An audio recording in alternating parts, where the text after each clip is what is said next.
마태복음 23장 29절에서 39절 말씀 보도록 하겠습니다. 29절에서 39절까지 말씀입니다.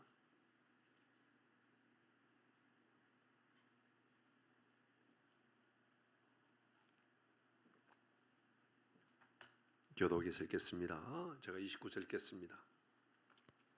화 있을진저 외식하는 서기관들과 바리새인들이여, 너희는 선지자들의 무덤을 만들고 의인들의 비석을 꾸미며 이르되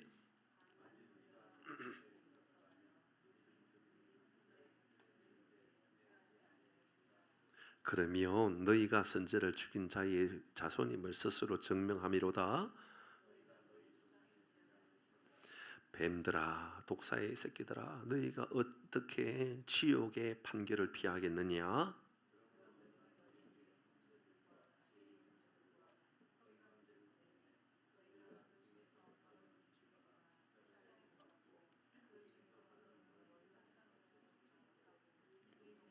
저 동네로 따라다니며 그러므로 의인 아벨의 피로부터 성전의 제단 사이에서 너희가 죽인 바라가의 아들 사가랴의 피까지 땅 위에서 흘린 의로운 피가 다 너희에게 돌아가리라. 예루살렘아, 예루살렘아, 선지자들을 죽이고 내게 파송된 자들을 돌로 치는 자이요, 암탉이 그 새끼를 날개 아래에 모음 같이 내가 내 자녀를 모으려 한 일이 몇 번이더냐? 그러나 너희가 원하지 아니하였도다. 같이 29절 합니다. 내가 너희에게 이르노니 이제부터 너희는 찬송하리로다. 주의 이름으로 오시는 이여 할 때까지 나를 보지 못하리라 하시니라. 아멘. 책망 가운데 나타난 하나님의 본심, 오늘 제목입니다. 책망 가운데 나타난 하나님의 본심. 우리는 어제 그리고 오늘 화 있을진저에 대한 말씀들을 여러 번 반복해서 보았습니다.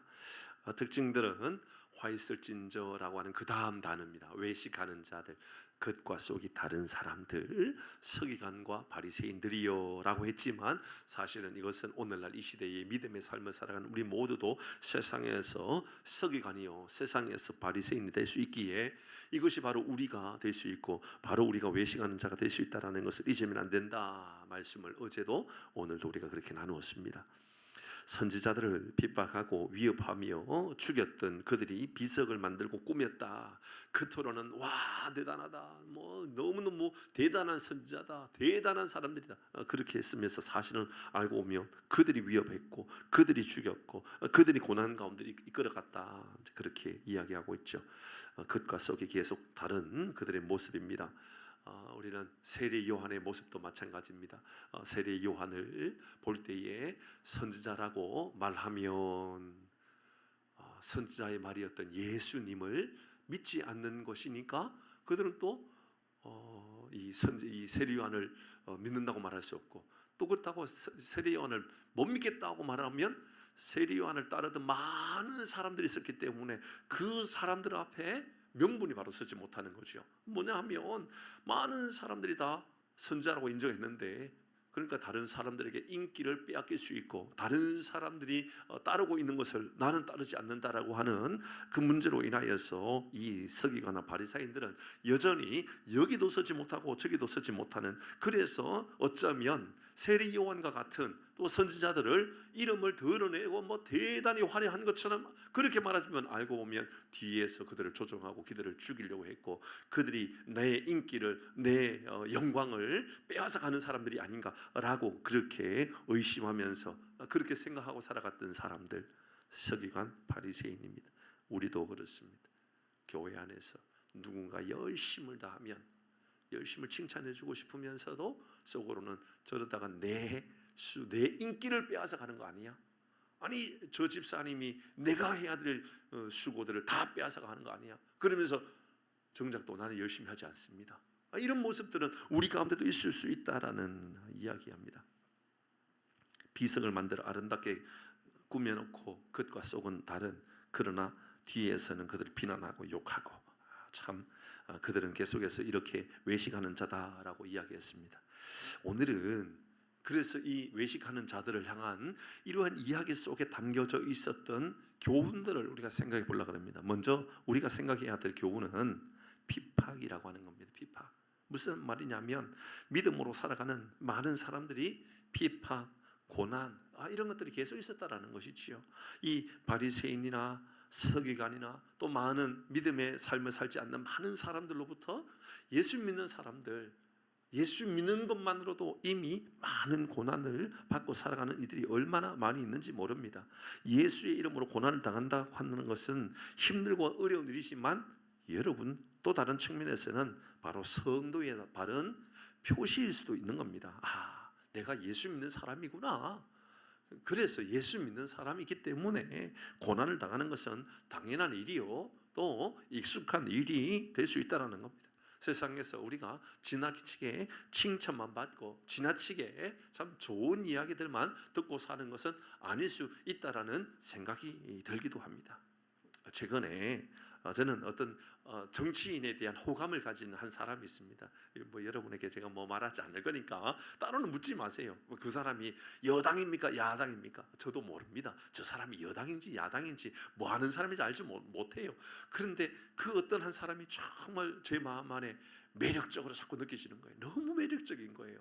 왜냐하니까 기준이 바른 거예요. 기준이 너무 바르게 서 있는 거예요. 그래서 저 사람 예수 믿는 사람이 아닐까 생각하고 쭉 자료를 찾아보고 알아봤더니 그분이 썼는 책, 정치를 내가 해야 되겠다라고 그렇게 책을 낼 때 그 책이 한 반 정도, 반까지는 안 되는데 좀 뒷부분에 보니까 그분이 신앙 간증 이야기가 너무 좋은 거예요. 그래서 자기가 미국에서 경제학자로 교수로 있다가 한국에 들어와 가지고 내가 정치를 해야 되겠다고 바로 바른 정치의 모습들을 믿음의 삶을 살아가는 내가 이것을 드러내야 되겠다. 그래서 정치한다고 하더군요. 알고 보니까 이분이 그래도 우리 교단 교회의 집사님인데 그 교회의 목사님께서 그 책에 추천을 했더라고요.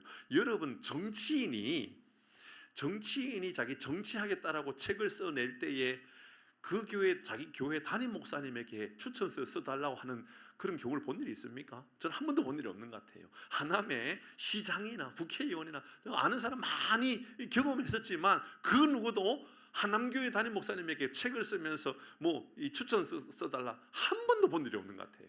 시장이든 국회의원이든 하든 뭘 하든 시의원 하든 도의원 하든 무슨 책을 쓸 때 우리 교회 담임 목사님이 추천해 이런 경우를 본 일이 없는데 그분의 책에는 보니까는 그분이 누군지만은 알려드려도 되죠. 저쪽에 강남에 가면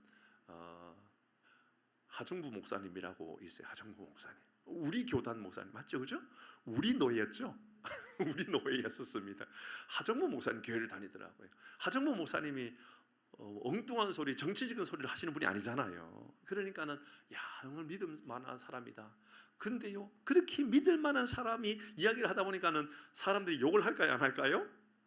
욕을 하는 겁니다. 막 비난도 하고 그렇습니다. 똑바로 서라. 너는 여기 있으면서 왜 그러니까 이런 거예요. 그러니까는 너는 왜 여기 있으면서 여기 편 이야기하냐? 그러니까는 여기 편에서 자꾸 여기 편인 줄 알지 않느냐? 이렇게 이야기하는 거예요. 이게 좌냐 우냐가 아니라 어디에 서 있는지 다른 사람들이 헷갈려하고 이해가 안 되는 그런 사람인 거예요. 그러니까 자기는 나는 중심에 서 있다라고.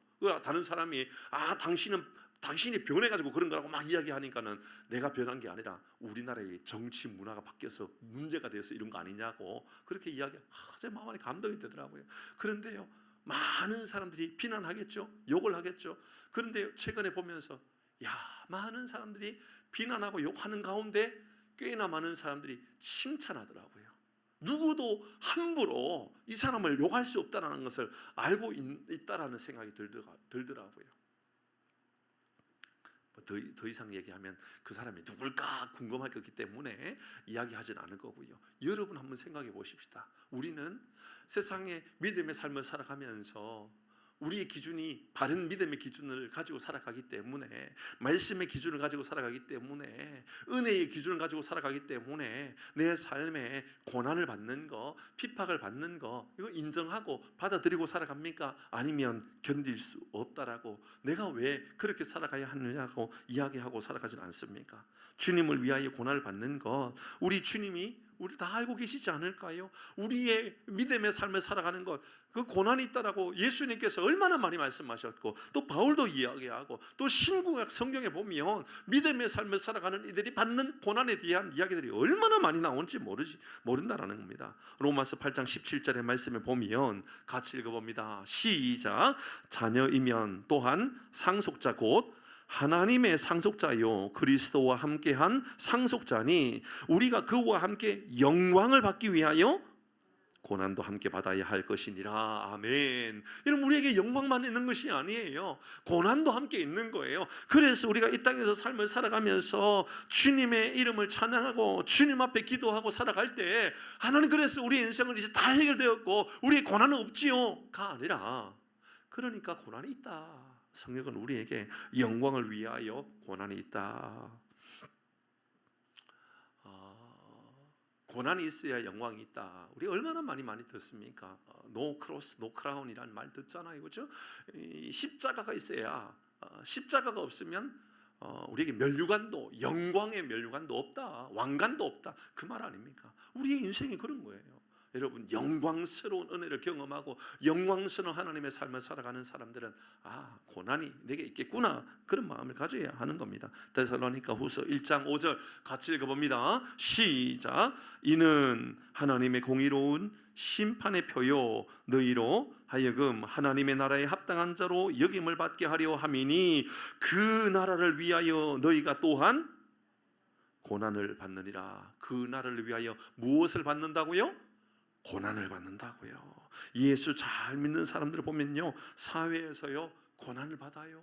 근데 그 고난이요, 본질적으로 그 고난으로 인하여서 우리가 외면을 당하거나 그 고난으로 인하여서 완전히 왕따가 되는 것으로 그렇지는 않아요. 하나님께서 회복시켜 주시고 또 그 일로 인하여서 더 존귀함을 받게 되는 그런 일들이 얼마나 많이 나타나는지 모릅니다. 그러니까 그 나라를 위하여, 하나님의 나라를 위하여 우리가 고난을 받는 것, 그 고난은 하나님의 나라에 우리가 거할 사람이라는 것을 또 다른 측면에서 보여주는 것이다 라는 것이죠. 그러므로 우리가 세상에 고난을 받는다고 그것으로 인하여 여러분 우리가 신앙생활 못 해먹겠다, 그렇지 않습니다. 아니, 어쩌면 신앙생활 더 잘할 수 있는 방법은요, 그래, 내가 세상 사람들이 나를 좋아하는 것이 아니라 하나님께서 좋아할 만한 사람으로 내가 살아가야 되겠다, 그런 고백을 가지고 살아가는 것이 훨씬 중요한 것이죠. 이 말씀을 묵상하다 보니까 이게 뭘까 생각하니까 예수의 흔적. 우리 안에 있는 예수의 흔적이 얼마나 중요합니까? 바울은 갈라디아서 6장 17절에 내 몸에 예수의 흔적을 지니고 있다라고 들어보셨어요? 스티그마라고 하는 마크, 이 몸에 마크를 새기는 거예요. 마크. 그러니까 몸에 표시를 새기는 거예요. 근데 당시에 이 내 몸에 마크를 새기는 이 흔적이라고 하는 것은 종의 흔적이에요. 종의 흔적. 그러니까 종으로서 내 몸에 이 스티그마를 두는 거예요. 내 몸에 어떤 흔적을 남겨놓는 거예요. 옛날에 노예의 이마에다가 노예라는 것을 새기는 것하고 똑같은 거예요. 이후로 누구든지 나를 괴롭게 하지 말라. 내 몸에 예수의 흔적을 가졌다. 내 몸에 예수의 그런 스티그마가 있다. 이 말은 우리가 세상에서 삶을 살아가면 예수님이 당했던 고난, 예수님이 당했던 그런 어려움들은 우리에게도 있다, 그 말입니다. 예수님을 닮는다라는 거, 예수로 인하여 고난에 동참하는 것이지요. 예수의 흔적을 가졌다라고 하는 것은 의를 위하여, 주를 위하여 핍박을 받는 것입니다. 베드로전서 3장 14절 이후의 말씀입니다. 같이 읽습니다. 시작. 그러나 의를 위하여 고난을 받으면 복 있는 자니. 어떤 사람이라고요? 의를 위하여 고난을 받으면 복 있는 사람이라고 알려주고 있습니다. 그들이 두려워하는 것을 두려워하지 말며 근심하지 말며 15절 시작. 너희 마음에 그리스도를 주라 삼아 거룩하게 하고 너희 속에 있는 소망에 관한 이유를 묻는 자에게 대답할 것을 항상 준비하되 온유와 두려움으로 하고. 여러분 뭘까요? 자, 16절도 계속 읽어봅니다. 시작. 선한 영심을 가지라. 이는 그리스도 안에 있는 너희의 선행을 욕하는 자로 그 비방하는 일에 부끄러움을 당하게 하려 함이라. 17절입니다. 시작.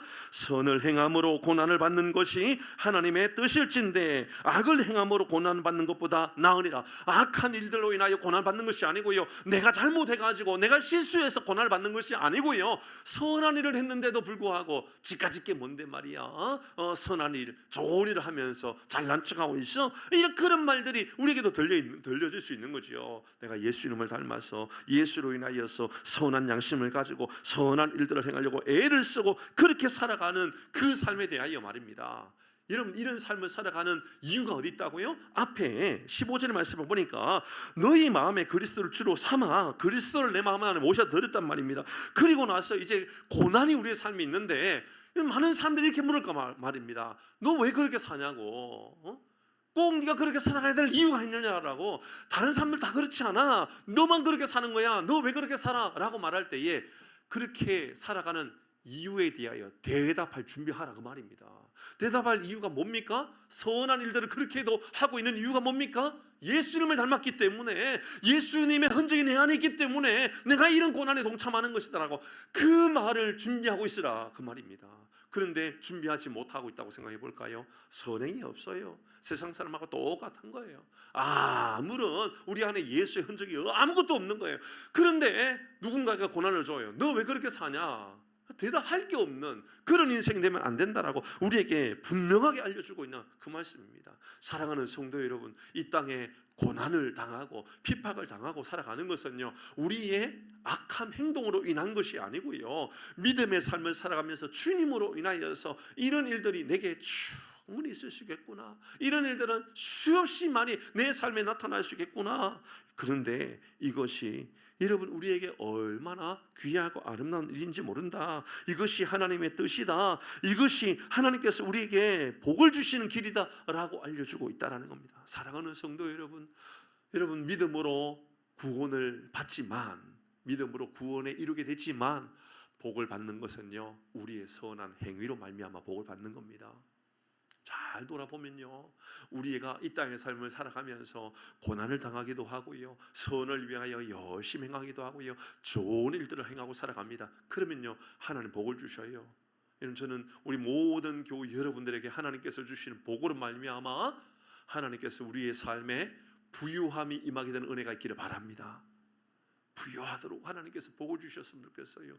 그러면 그렇게 살아가야 됩니다. 그런 삶의 결과물들을 만들어 가야 되는 거예요. 저는 우리 교회도 마찬가지인 거예요. 저도 지금도요, 여전히 제 마음 안에 우리가 맥주 감사주일 날 헌금했던 거, 하나님 이거 어디에 쓸까요? 막 고민하고 있어요. 지금도 여전히 하나님 이거 하나님께서 우리에게 채워주셨는데 그냥 창고에다가 이런 곳간에다가 쌓아놓는 것을 끝나지 않을 거라고요. 분명히 더 좋은 것을 위하여서 준비할 거예요.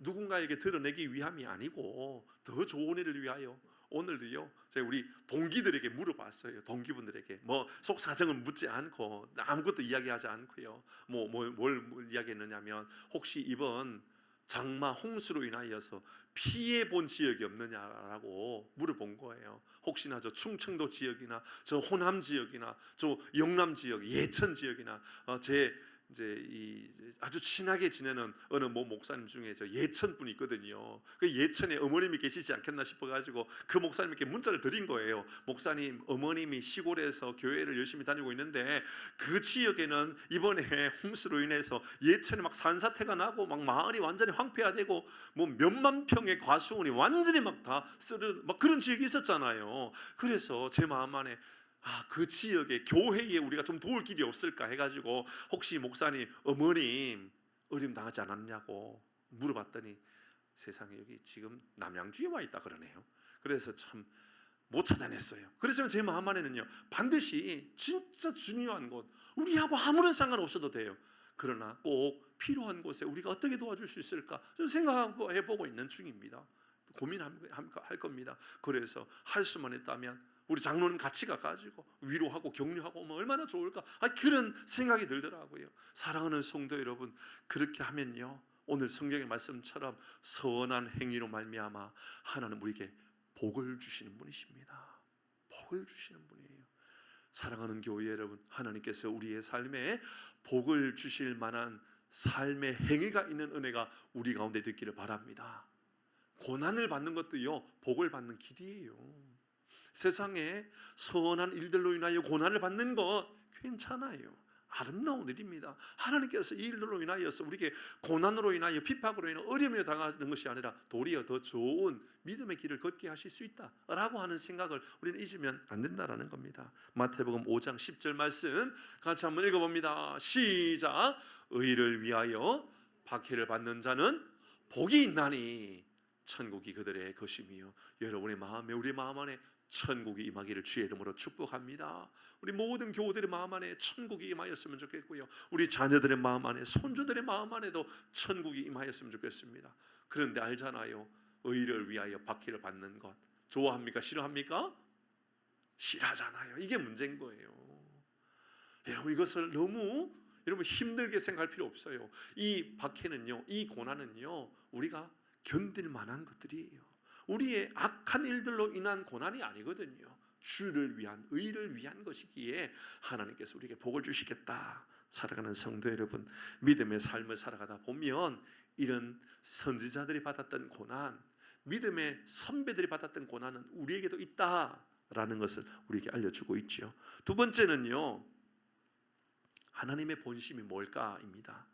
이렇게 화 있을진저 외식하는 선지자들, 외식하는 이 서기관들, 외식하는 바리새인들이요, 그렇게 7번이나 말했단 말입니다. 어제도 3번 나오고 오늘 아침에도 3번 나오고 오늘 또 나왔다고요. 계속해서 화 있을진저 이 외식하는 자들아, 화 있을진저 그렇게 말하면 우리 마음 안에 하나님께서 오늘 우리에게 이 말씀하고 있는 이 서기관이나 이 바리새인들을 향하여 하나님 심판하시려고 하는 것 아닐까, 하나님의 심판이 그들에게 임하는 것 아닐까, 이렇게 생각할 수가 있단 말입니다. 그런데 오늘 37절의 말씀을 볼까요? 오늘 본문의 37절 같이 읽어봅니다. 시작.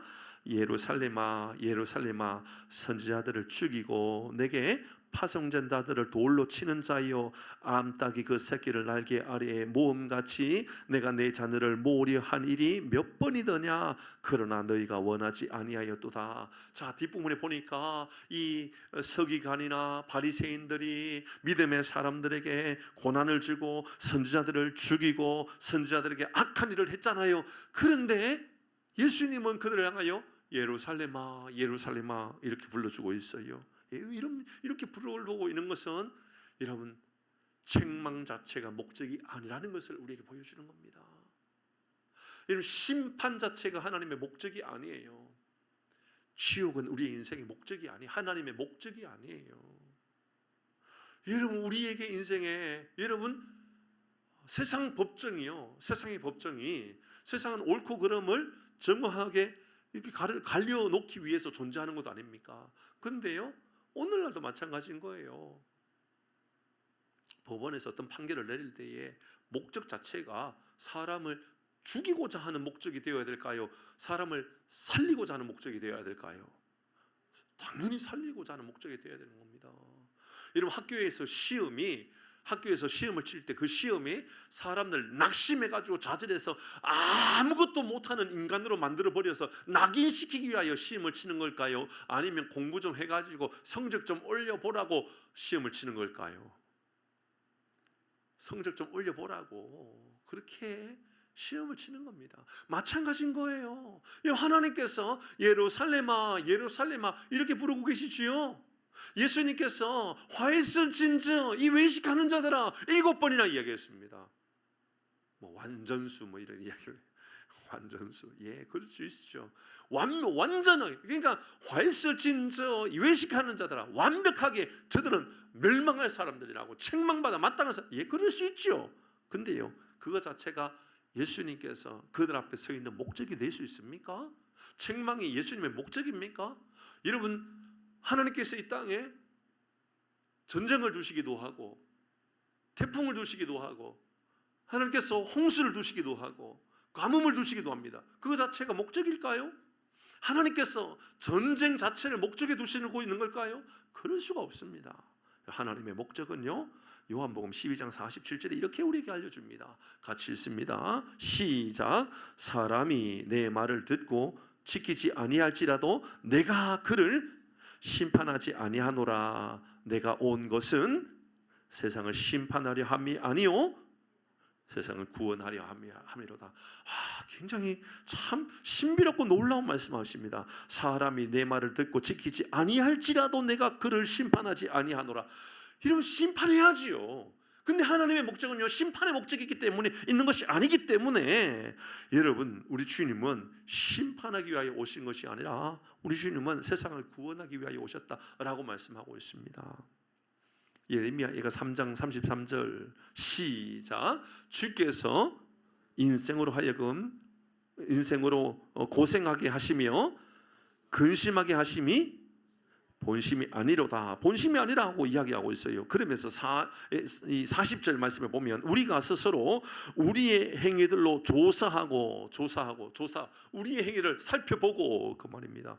세 번역에 보면 살펴보고 이렇게 써 있거든요. 살펴보고 그 다음에 여호와께 돌아가자. 이런 우리 주님께서 우리에게 주시는 말씀은요, 우리 고난을 주시는 이유는요, 여러분 우리에게 고생하게 하시는 이유는요, 우리의 인생을 좀 살펴보라고. 분명히 예레미야 3장 33절에 주께서 인생으로 고생하게 하시며 고생하게 한단 말입니다. 우리의 인생에 심판이 있고요, 재앙이 있고요, 화했을진저 이런 일들이 막 일어난단 말이에요. 이런 충분히 있을 수 있어요. 그때요, 진짜 바른 믿음의 삶을 살아가는 사람은 어떤 일이 일어나느냐면 인생으로 하여금 스스로의 잘못을 돌아보게 한단 말이죠. 내가 문제가 있었구나. 내가 실수가 있구나. 내가 잘못된 행동이 있었구나. 살펴보고요, 주님께로 돌아가게끔 하기 위하여 그렇게 하나님께서 고난이나 이런 핍박이나 심판이나 재앙과 같은 것을 하나님께서 우리에게 허용하신다, 그 말입니다. 여러분, 사람들은 잘 포기하지만 하나님은 절대로 포기하지 않으시지요. 절대로 하나님은 당신의 백성들을 당신의 자녀로 포기하지 않는 분입니다. 좋은 부모는 자녀가 잘 되게끔 끝까지 포기하지 않고 때로는 야단을 치기도 하고 때로는 회초리를 들기도 하지 않습니까? 목회자도요, 그럴 때가 있어요. 때로는 마음이 너무 힘들어가지고 조금 안 좋은 이야기 할 때가 있어요. 근데 안 좋은 이야기를 들으면서 목사님은 참 안 좋은 이야기 한다고. 어떤 사람은 목사님이 강단에서 저주한다고. 제 목사가 강단에서 왜 저주합니까? 저주하면 안 되지요. 어쩌면 우리의 마음밭을 돌아봐야만 되는 것 아닐까요? 그죠? 그죠? 맞죠? 그죠? 우리의 마음의 밭을 돌아봐야 되는 겁니다. 돌밭이거나 길가가 되어서 가시 넝쿨이 막 우리의 마음을 막 생겨가지고 막 우리의 마음을 찌르고 있을 수도 있는 겁니다. 여러분, 하나님께서 말씀을 통하여 우리에게 주시는 말씀이 우리의 마음 안에 새겨지고 우리의 마음을 새롭게 고치려고 하는 그런 믿음의 결단이 이루어지면 우리에게 복이 있는 거예요.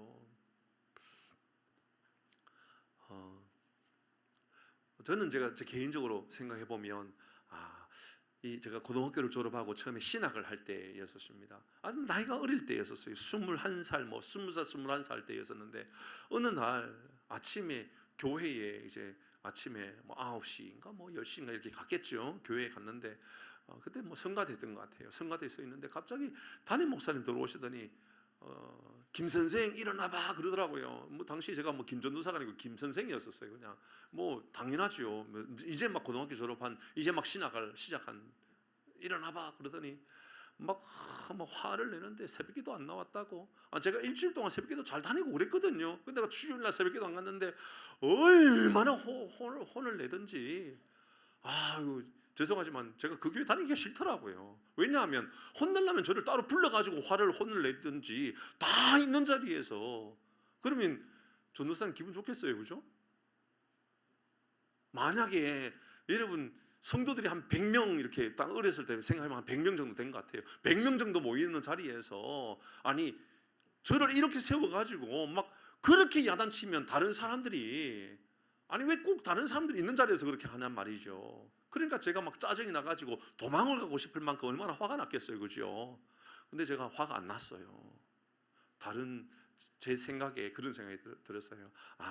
이 이야기는 어쩌면 새벽기도 나오지 못하고 있는 우리 교육 전도사님한테 야단을 치고 있는 것을 나한테 대신 야단을 치고 있는 것은 아닐까. 제 스스로 이제 그렇게 해석을 한 거예요.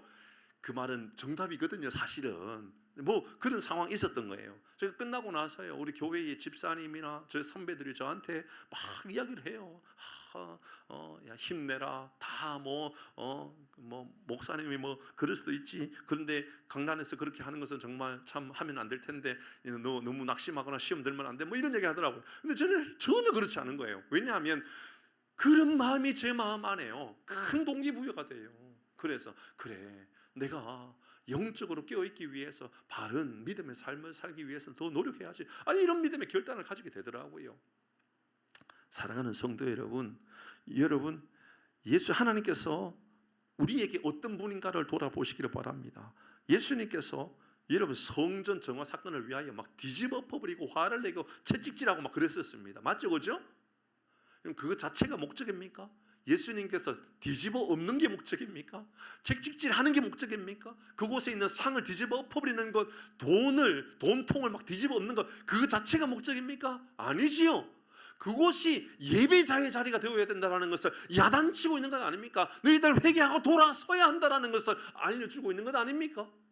우리의 신앙도 똑같은 거죠.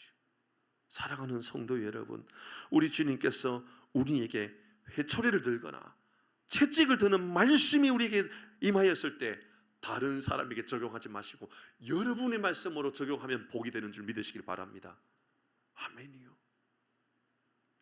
채찍질의 말씀이 들려지면, 회초리의 말씀이 들려지면 누구의 말씀이 아니라 내 말씀이구나. 서기관이 나왔습니다. 내 말씀이구나. 이런 바리새인 말씀이 나왔습니까? 내 말씀이구나. 예수님께서 화 있을 진저 이야기하십니까? 내 말씀이구나. 여러분 그렇게 보시면 은혜가 되고 능력이 된다, 그 말입니다. 시편 89편 32절 말씀입니다. 말씀 읽고 마무리하죠. 같이 읽습니다. 89편 32절 시작. 내가 회초리로 그들의 죄를 다스리며 채찍으로 그들의 죄악을 벌하리로다. 여러분 우리 하나님께서 어떻게 하시겠다? 죄에 대하여, 죄악에 대하여 회초리를 들겠다, 채찍을 들겠다라고 말씀하십니다. 왜요? 그래야 우리가 바른 믿음의 삶을 살게 되기 때문에 그렇습니다. 사랑하는 성도 여러분, 우리 주님은 우리를 새의 날개 아래 우리를 보호하심 같이 보호하시기를 원합니다. 이런 채찍은 무섭고, 채찍은 무겁고, 채찍은 정말 눈물 날 만큼 피하고 싶은 것일지도 모릅니다. 그런데요, 그게 죄로 말미암는 것이라면 달리 받으셔야지 우리가 건강해지는 겁니다. 달리 받으시면 복이 되는 겁니다. 병원에 가면, 몸 관리하지 않고 병원에 가면 의사 선생님이 여러분 좋은 이야기 많이 합니까? 못된 이야기 많이 합니까? 잘 될 것처럼 이야기합니까? 그러다가 큰일 날 것처럼 이야기합니까? 당장 죽을 사람들처럼 이야기하지 않습니까? 왜 그렇죠?